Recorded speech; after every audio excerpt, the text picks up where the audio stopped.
So Self-Help is a user-led mental health charity.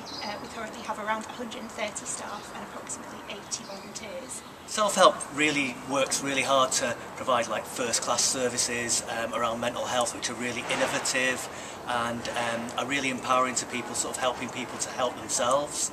We have psychological services ranging from e-therapy, counselling, one-to-one support, right through to our more community-based services such as our drop-in groups and our peer-to-peer project.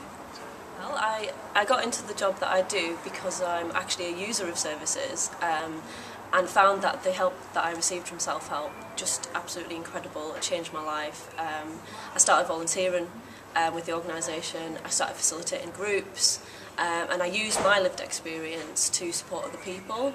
So we have a number of peer-led services, so what I'm involved in is the drop-in groups, of which there are 8 across Manchester and Trafford. And what the service provides is it's kind of a unique space for people to just turn up, talk about their experiences, share coping strategies, and meet and talk with people who have the same experiences as themselves. One-to-One Peer Support is a service whereby we have a team of peer mentors who've got lived experience of mental health difficulties, and they're on hand to provide emotional support, social contact, recovery advice, or even signposting people to other services and support agencies for support around mental health difficulties such as anxiety, depression, panic attacks and low mood. The peer-to-peer service is aimed at anyone with low mood, anxiety, depression, anyone with common mental health issues. I ended up on a course and I got so much from the course and learnt so much that I thought it would be good for me to put that into practice, into volunteering. I really do enjoy both roles. It's really what I was built for, I think. E-therapy is online CBT, essentially. It's learning the Cognitive Behavioural Therapy Toolkit via interactive modules on websites called SilverCloud, Sleepio. We used to use Beating the Blues, Living Life to the Full as well. And it's essentially a really good way for people to kind of access services, get the support, learn the toolkit.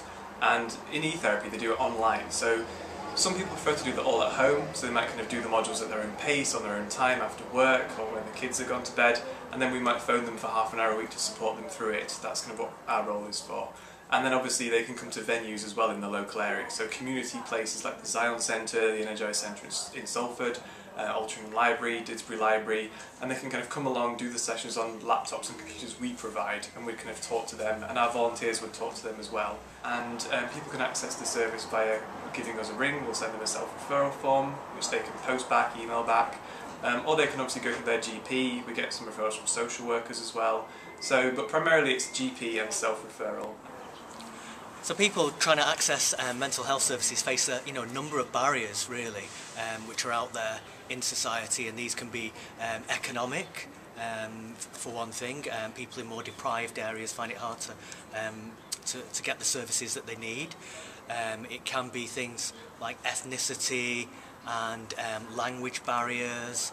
It could be sexuality, a range of kind of demographic things like that. And then just down to other things like the right services not being in the right place at the right time. Self-help really works to address those, to really to reach out to people and to positively include people who really need the help, and to be in the right places at the right time. Here at Self-Help we're committed to making sure that everybody who needs it gets the help that they need, whether it's from crisis support from one of our sanctuaries right through to more community and peer-based services. What we also like to focus on is making sure that people who have that lived experience are valued and can use their experience to support others.